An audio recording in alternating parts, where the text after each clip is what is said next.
Hi friends, அனைவருக்கும் வணக்கம். நாம் இன்னைக்கு 2 விதமான தொக்கு ரெசிபி எப்படி செய்யலாம்னு பார்க்கலாங்க. இந்த 2 விதமான தொக்கு ரெசிபியும் செய்யறதுக்கு நமக்கு 1/2 hour இருந்தா போதுங்க. ரொம்ப சிம்பிளாவும் அதே டைம்ல ரொம்ப டேஸ்டாவும் செஞ்சிடலாம். இந்த தொக்கு ரெசிபி வந்து 1 மாசம் ஆனாலும் கெடாதுங்க. இந்த ரெசிபி நம்ம வீட்டில் இருந்துச்சுன்னா சம்டைம்ஸ் நம்ம லேட்டா இருந்துச்சாலும் பிரேக்ஃபாஸ்ட்டும் லஞ்சும் ஈஸியா ப்ரிப்பேர் ஆயிருங்க. ஸோ கண்டிப்பா எல்லார் வீட்லயும் இந்த 2 தொக்கையும் ப்ரிப்பேர் பண்ணி வச்சுக்கோங்க. வாங்க வீடியோக்குள்ள போலாம். அதுக்கு முன்னாடி நம்ம சேனலை சப்ஸ்கிரைப் பண்ணாத நண்பர்கள் ப்ளீஸ் சப்ஸ்கிரைப் பண்ணுங்க, சப்போர்ட் பண்ணுங்க. வீடியோவை வந்து முழுமையாக பாருங்க. வாங்க வீடியோக்குள்ள போலாம். முதல் தொக்கு செய்வதற்கு பாருங்க, நான் 4 இருந்து 5 கைப்பிடி அளவு ஒரு ஃப்ரெஷ்ஷான கருவேப்பிலை எடுத்திருக்கேங்க. காஞ்ச கருவேப்பிலையா எடுக்காதீங்க, நல்ல ஃப்ரெஷ்ஷான கருவேப்பிலையா வாங்கிட்டு வந்து நல்லா வாஷ் பண்ணிட்டு தண்ணி எல்லாம் ஒட்ட வடிச்சிட்டு இதே மாதிரி ஒரு மிக்ஸி ஜார்ல சேர்த்து விட்டுருங்க. நெக்ஸ்ட் பாருங்க, நான் ஒரு சிறிய நெல்லிக்காய் அளவு புளி எடுத்திருக்கேங்க. 4 இருந்து 5 கைப்பிடி அளவு கருவேப்பிலைக்கு, அதாவது 400 கிராம் கருவேப்பிலைக்கு ஒரு சிறிய நெல்லிக்காய் அளவு புளி சேர்க்கிறேன். நான் எடுத்திருக்கிற புளியில புளிப்பு சுவை கொஞ்சம் அதிகமா இருக்கிறதுனால சிறிய நெல்லிக்காய் அளவு புளி சேர்க்கிறீங்க. நீங்க எடுக்கிற கருவேப்பிலைக்கு அளவுக்கு தகுந்த மாதிரியும் நீங்க எடுக்கிற புளியோட புளிப்பு சுவைக்கு தகுந்த மாதிரியும் புளியோட அளவை கூட்டவும் குறைக்கவும் செஞ்சுக்கோங்க. இப்ப இந்த புளியை வந்து நல்லா அந்த நாரெல்லாம் எடுத்துட்டு நல்லா பிச்சு சேர்த்துக்கோங்க. நெக்ஸ்ட் பாருங்க, நான் 4 இருந்து 5 மிளகாய் வத்தல் சேர்த்து விடுறீங்க. உங்க காரத்துக்கு தகுந்த மாதிரி மிளகாய் வத்தல் சேர்த்துக்கோங்க. மிளகாய் வத்தலோட காம்பு பகுதியை நீக்கிட்டு சேர்த்துக்கோங்க. நெக்ஸ்ட் பாருங்க, நான் 3 பூண்டு பல் சேர்த்து விடுறேங்க. பெரிய சைஸா இருக்கிறதுனால 3 சேர்த்திருக்கேன். இதுவே அளவுல சிறியதா இருந்தா 6 சேர்த்துக்கோங்க. இப்ப இதை சேர்த்துட்டு தண்ணி விடாம ஃபர்ஸ்ட் அரைச்சிட்டு வந்துடலாங்க. 2 பல்ஸ் விட்டு எடுத்துட்டு வந்துக்கோங்க. பாருங்க, நான் தண்ணி விடாம அரைச்சிட்டு வந்துட்டேன். நெக்ஸ்ட் 1/4 கிளாஸ் தண்ணி ஊத்தி நல்லா ஃபைன் பேஸ்டா அரைச்சுக்கோங்க. ரொம்ப அதிக அளவு தண்ணி ஊற்றக்கூடாதுங்க, 1/4 கிளாஸ் ஊத்தினா போதும். பாருங்க, நான் அரைச்சிட்டு வந்துட்டேன். இந்த அளவுக்கு நல்லா ஃபைனா அரைச்சுக்கோங்க. இது ஓரமா இருக்கட்டும். நெக்ஸ்ட் கடாய் எடுத்துக்கோங்க. 4 இருந்து 5 டேபிள் ஸ்பூன் நல்லெண்ணெய் சேர்த்துக்கிறீங்க. இதுக்கு நல்லெண்ணெய் சேர்த்து செஞ்சாதான் நிறைய நாள் கடாமல் இருக்குங்க, அதே மாதிரி டேஸ்டாவும் இருக்கும். இப்ப எண்ணெய் காஞ்சிருச்சு. எண்ணெய் காயமும் ஃப்ளேமை வந்து மீடியம்ல வச்சுக்கோங்க. இப்ப 1/4 டீஸ்பூன் கடுகு, 1/2 டீஸ்பூன் உளுந்து சேர்க்கிறேங்க. கடுகு வெடிச்சு உளுந்து நல்லா சிவந்து வரட்டும். நெக்ஸ்ட் இது கூடயே 1/4 டீஸ்பூன் சீரகம் சேர்க்கிறேங்க. சீரகம் நல்லா பொரியட்டும். இப்ப ஃப்ளேமை வந்து கம்ப்ளீட்டா சிம் பண்ணிருங்க. நம்ம அரைச்சு வச்சிருந்த பேஸ்ட் இதுல சேர்த்துடலாங்க. ஏன்னா ஃப்ளேம் ஹைல இருந்துச்சுன்னா ரொம்ப தெரிக்குங்க, அதனால கம்ப்ளீட்டா ஃப்ளேமை சிம் பண்ணிருங்க.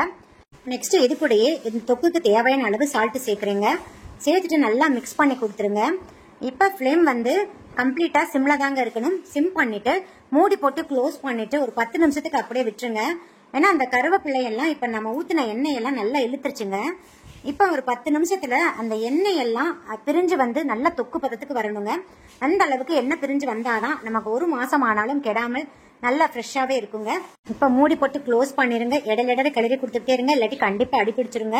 நீங்க இந்த மாதிரி தொக்குலாம் செய்யும் போது நல்லா ஹெவி பாட்டம் கடாய் எடுத்துக்கோங்க. 10 நிமிஷம் அப்படியே இருக்கட்டும். இப்ப பாருங்க, 10 நிமிஷம் ஆயிடுச்சு. நான் ஓபன் பண்ணிட்டேன். பாருங்க, நம்ம ஊத்தின எண்ணெய் எல்லாம் நல்லா பிரிஞ்சு வந்துருச்சுங்க. இதுக்கு மேல நாம இதை வேக வைக்க கூடாது. அவ்வளவுதான், நம்ம இப்ப பல்லுக்கு டிரான்ஸ்ஃபர் பண்ணிடலாங்க. இது ரொம்ப ரொம்ப ஹெல்த்தியானதுங்க. உடம்புல ரத்தத்தின் அளவு, அதாவது ஹீமோகுளோபின் அளவு கம்மியா இருக்கிறவங்க இந்த தொக்கை வந்து வாரத்துக்கு 3 நாள் கூட எடுத்துக்கலாங்க. அதே மாதிரி ஹேர் ஃபால் அதிகமா இருக்கிறவங்களும் இந்த தொக்கை வந்து வாரத்துக்கு 3 டேஸ் இல்ல 2 டேஸ் கூட எடுத்துக்கலாங்க. ரொம்ப ரொம்ப நல்லது. பாருங்க, நம்மளோட கருவேப்பிலை தொக்கு ரெடி ஆயிடுச்சு. வாங்க நெக்ஸ்ட் தொக்கு நம்ம எப்படி செய்யலாம்னு பார்க்கலாம். செட்டிநாடு ஸ்டைல்ல கார சாரமான மசாலா தக்காளி தொக்கை எப்படி செய்யலாம்னு பார்க்கலாங்க. அதுக்கு வந்து நான் 1/4 kg நல்லா பழுத்த தக்காளி பழமா எடுத்திருக்கேன். நல்லா வாஷ் பண்ணிட்டு நல்லா தொடச்சிருங்க. அந்த மேல இருக்கிற ஒயிட் பார்ட்டை ரிமூவ் பண்ணிட்டு ஒரு 4-5 பீசஸா கட் பண்ணி வச்சுக்கோங்க ஒரு தக்காளிய. இப்ப நம்ம கட் பண்ண தக்காளியை இந்த மாதிரி மிக்ஸி ஜார்ல சேர்த்துருங்க. கொஞ்சம் கூட ஈரப்பதம் இருக்கக்கூடாதுங்க, அதனால நல்லா தொடச்சிட்டு தான் நம்ம கட் பண்ணணும். இது கூடயே 2 பெரிய சைஸ் பூண்டு பல்லு சேர்த்து விடுறீங்க. நெக்ஸ்ட் பாருங்க, 2 மிளகாய் வத்தல் சேர்த்து விடுறேன். மிளகாய் வத்தலோட காம்பு பகுதியை நீக்கிட்டு சேர்த்துக்கோங்க. எங்க வீட்டுல காரம் ரொம்ப கம்மியா தாங்க சேர்ப்பாங்க, அதனால நான் 2 தான் சேர்த்திருக்கேன். நீங்க அந்த எடுக்கிற தக்காளி பழத்துக்கு ஈக்குவலா இருக்கிற மாதிரி காரம் சேர்த்துக்கோங்க, அப்பதான் ரொம்ப டேஸ்டா இருக்கும். நான் இது கூடயே 1/2 டீஸ்பூன் வெறும் மிளகாய் தூள் சேர்க்கிறேங்க. நெக்ஸ்ட் இது கூடயே 1/2 டீஸ்பூன் காஷ்மீரி மிளகாய் தூள் கலருக்காக சேர்க்கிறேங்க. காஷ்மீரி மிளகாய் தூள் முழுக்க ஆப்ஷனல் தான், விருப்பப்பட்டா சேர்த்துக்கோங்க. நெக்ஸ்ட் இது கூடயே 1 டீஸ்பூன் வர கொத்தமல்லி தூள் சேர்க்கிறீங்க. நெக்ஸ்ட் இது கூடயே 1/4 டீஸ்பூன் கரம் மசாலா தூள் சேர்க்கிறீங்க. நான் சொல்ற அளவுகள் எல்லாம் 1/4 kg தக்காளி பழத்துக்கு தாங்க சொல்லியிருக்கேன். நீங்க 1/2 கிலோ 1 கிலோன்னு எடுத்தீங்கன்னா அதுக்கு தகுந்த மாதிரி இந்த மசாலாவோட அளவுகள் எல்லாம் கொஞ்சம் இன்க்ரீஸ் பண்ணி சேர்த்துக்கோங்க. இது கூடயே நான் கொஞ்சமா 1/4 டீஸ்பூன் சால்ட் சேர்க்கிறேங்க. கல்லுப்பு தான் சேர்க்கிறேன், கொஞ்சமாவே சேர்த்துக்கோங்க. லாஸ்ட்ல தேவைப்பட்டாலும் சேர்த்துக்கலாம். இப்ப கொஞ்சம் கூட தண்ணி விடாம நல்லா ஃபைன் பேஸ்டா அரைச்சிட்டு வந்துருங்க. நெக்ஸ்ட் ஹெவி பாட்டம் கடாய் எடுத்துக்கோங்க. அதுல 4 இருந்து 5 டேபிள் ஸ்பூன் நல்லெண்ணெய் சேர்த்துக்கோங்க. நல்லெண்ணெய் சேர்த்து செஞ்சீங்கன்னா இந்த தொக்கு 1 மாதம் ஆனாலும் கெடாதுங்க. இப்ப எண்ணெய் நல்லா காஞ்சிருச்சு. காயவும் நம்ம ஸ்பைசஸ் எல்லாம் சேர்த்துடலாம்.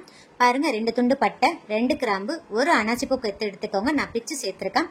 கொஞ்சமா கல்பாசி, நீங்க இது கூடயே ஏலக்காய் வேணாலும் சேர்த்துக்கலாங்க. 2 கிராம்பு சேர்த்துக்கோங்க.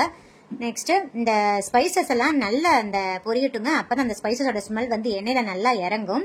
இப்ப இது கூடயே 1/4 டீஸ்பூன் கடுகு, 1/2 டீஸ்பூன் உளுந்தம்பருப்பு சேர்க்கிறேங்க. கடுகு வெடிச்சு உளுந்து நல்லா சிவந்து வரட்டும். நெக்ஸ்ட் 1/4 டீஸ்பூன் சீரகம், 1/4 டீஸ்பூன் சோம்பு. சீரகம் சோம்பு நல்லா பொரியட்டும். நெக்ஸ்ட் ஃப்ளேம் கம்ப்ளீட்டா சிம்ல வச்சிருங்க. இது கூடயே நான் 5 இருந்து 10 பூண்டு பல் சேர்த்துறேங்க. பூண்டு பல் வந்து கொஞ்சம் பெருசா இருக்கிறதுனால 10 சேர்த்திருக்கேன். சிறுசா இருந்தா 15 கூட சேர்த்துக்கலாங்க, உங்க விருப்பம் தான். இப்ப பூண்டு வந்து நல்லா சிவந்து வரணும், பொன்னிறமா சிவந்து வரணும். அதனால ஃப்ளேமை வந்து ரொம்ப சிம்ல வச்சுக்கோங்க. ரொம்ப ஹைல வச்சீங்கன்னா சட்டுன்னு கறிக்கணும்.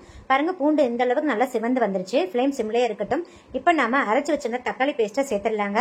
பாருங்க தக்காளி பேஸ்ட் வந்து நல்லா வழுவழுன்னு இந்த அளவுக்கு ஃபைன் பேஸ்ட்டா அரைச்சிடணுங்க. அப்பதான் நமக்கு தக்காளி தொக்கு நல்லா டேஸ்டா இருக்குங்க. கடாயில சேர்த்துட்டு இப்ப நல்லா மிக்ஸ் பண்ணி கொடுத்துருங்க. இப்ப உப்பு காரம் செக் பண்ணிட்டு உங்களுக்கு தேவைப்பட்டால் ஆட் பண்ணிக்கலாங்க. எனக்கு கரெக்டா இருந்துச்சு. இப்ப மூடி போட்டு க்ளோஸ் பண்ணிட்டு மீடியம் ஃப்ளேம்ல வச்சு நல்லா அந்த தண்ணி எல்லாம் ஓரளவுக்கு வத்த விடுங்க. ஃப்ளேம் வந்து மீடியம்ல இருக்கட்டும். இப்ப வந்து பக்கத்துல இருந்து பாத்துக்கிட்டே இருங்க. அப்பதான் வந்து அடி பிடிக்காமல் இருக்கும். அதனால மீடியம் டு ஹைல வச்சு நல்லா தண்ணியை வந்து வத்த விட்டுருங்க. ஒரு 3 மினிட்ஸ்ல நல்லா தண்ணி வத்திருங்க. பாருங்க இப்ப 3 நிமிஷம் ஆயிடுச்சு. நான் ஓபன் பண்ணிட்டேன். பாருங்க தண்ணி எல்லாம் சூப்பரா வத்திருச்சுங்க. இதுக்கு மேல நாம மீடியம் ஃப்ளேம்ல வைக்க கூடாது. இப்ப ஃப்ளேமை சிம் பண்ணிட்டு லைட்டா அந்த மாதிரி கிளறி கொடுத்துட்டு மூடி போட்டு மூடிட்டு ஒரு 5 நிமிஷத்துக்கு அப்படியே விட்டுருங்க சிம்லேயும். அப்பதான் நம்ம ஊத்தின எண்ணெய் எல்லாம் நல்லா பிரிஞ்சு தொக்கு பதத்துக்கு வருங்க. அப்பதான் நமக்கு நிறைய நாள் கெடாமல் இருக்கும். பாருங்க 5 நிமிஷம் ஆயிடுச்சு. நான் ஓபன் பண்ணிட்டேன். நம்ம ஊத்தின எண்ணெய் எல்லாம் நல்லா பிரிஞ்சு வந்துருச்சு. பாருங்க இந்த அளவுக்கு நம்ம வேக வச்சா போதுங்க. அவ்வளவுதான். நம்ம இது இப்ப பவுலுக்கு டிரான்ஸ்ஃபர் பண்ணிடலாங்க. நல்லா ஆற வச்சிருங்க. ஆற வச்சுட்டு ஒரு ஏர்டைட் கண்டெய்னர்ல ஸ்டோர் பண்ணி ஃப்ரிட்ஜில் வச்சிருங்க. ஃப்ரிட்ஜில் வச்சுட்டிங்கன்னா 1 மாசம் ஆனாலும் கெடாதுங்க. ஆனால் நீங்கள் ஈர கையை மட்டும் யூஸ் பண்ணக்கூடாது, ஈர கரண்டியும் யூஸ் பண்ணக்கூடாது. மெயினாக கையை வைக்கக்கூடாதுங்க, ஸ்பூன் தான் யூஸ் பண்ணணும். பாருங்க ஃப்ரெண்ட்ஸ், ஃபைனலாக நம்மளோட 2 தொக்குமே ரெடி ஆயிடுச்சு. இப்போ சாதத்தில் மிக்ஸ் பண்ணி காமிச்சிடுறேங்க. பாருங்க சாதத்தை நல்லா உதிரியாக வடிச்சிட்டு ஆற வச்சுட்டேன். இப்போ சாதத்தை 2 நல்லா பிரித்து வச்சிருக்கேன் பாருங்க. இப்போ இது கூடயே 1 ஸ்பூன் கருவேப்பிலை தொக்கு உங்களுக்கு எவ்வளோ தேவையோ அந்த அளவுக்கு சேர்த்துட்டு நல்லா மிக்ஸ் பண்ணி கொடுத்துருங்க. இப்போ அதே மாதிரி தக்காளி தொக்கையும் சேர்த்துட்டு நான் மிக்ஸ் பண்ணிட்டேங்க. இதே மாதிரி நீங்கள் லஞ்ச் பாக்ஸ் ப்ரிப்பேர் பண்ணி கொடுத்தீங்கன்னா குழந்தைங்க கண்டிப்பாக ஹாப்பியாக சாப்பிட்டு வருவாங்க. இதுக்கு வந்து சைட் டிஷ்ஷாக வந்து ஃப்ரைட் ஐட்டம் எது வேணால் வச்சுக்கலாங்க. நான் இன்றைக்கி அப்பளம் தான் வச்சுக்கிறேன். இந்த வீடியோ உங்களுக்கு மிகவும் பயனுள்ளதாக இருக்கும்னு நினைக்கிறேங்க. இந்த வீடியோ பிடிச்சிருந்தா லைக் ஷேர் கமெண்ட் பண்ணுங்க. மறக்காம சப்ஸ்கிரைப் பண்ணுங்க. பக்கத்தில் இருக்கிற பெல் ஐக்கானையும் கிளிக் பண்ண மறந்துடாதீங்க. அப்பதான் டெய்லி அப்லோட் பண்ற புத்தம்புது வீடியோக்கள் உங்களுக்கு உடனுக்குடன் நோட்டிபிகேஷனா வந்து சேரும். சுவை அறிந்திட சுவைத்து பாருங்கள். நன்றி, வணக்கம்.